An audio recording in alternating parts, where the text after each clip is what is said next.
In the South China Sea and beyond, the European Union faces a deepening strategic rivalry between the United States and China,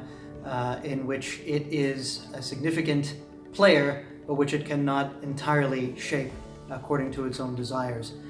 In the case of China having created realities on the ground, or realities on the sea, as it were, in the South China Sea, this poses an affront to the resilience of international law in the immediate region. And in the case of the United States, in its desire to maintain its position of primacy or as the preeminent regional power.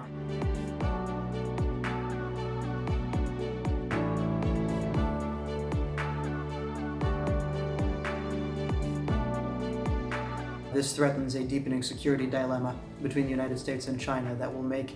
great power collaboration much more difficult to achieve, and therefore risks undermining some of the foundations of rules-based multilateralism more generally.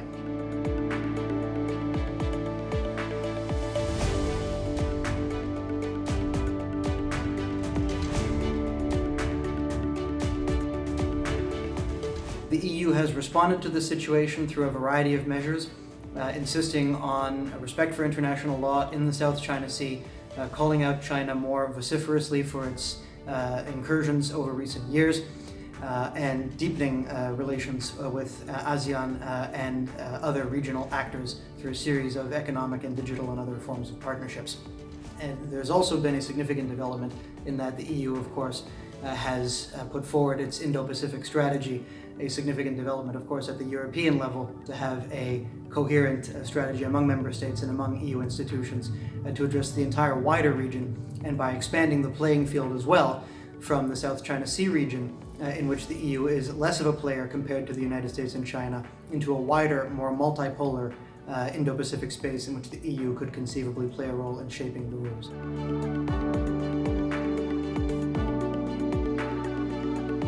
These are the mitigating strategies, among others, that the EU has undertaken to date. It will be, of course, important for the EU to be able to build on these and to maintain momentum for the Europeanization of these files, particularly on the Indo-Pacific, where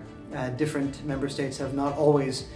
prioritized the region or viewed their interests in the region in the same way. However, there is no substitute at the end of the day for finding some sort of new equilibrium in the EU's relationship with China, not only because it will affect the degree to which the EU can mitigate the impact of deepening great power competition in the South China Sea and its environs, but also because this will have an increasing impact on the EU's foreign and security policy and security more generally on the European continent as well, given the deepening nature of the Sino-Russian strategic entente.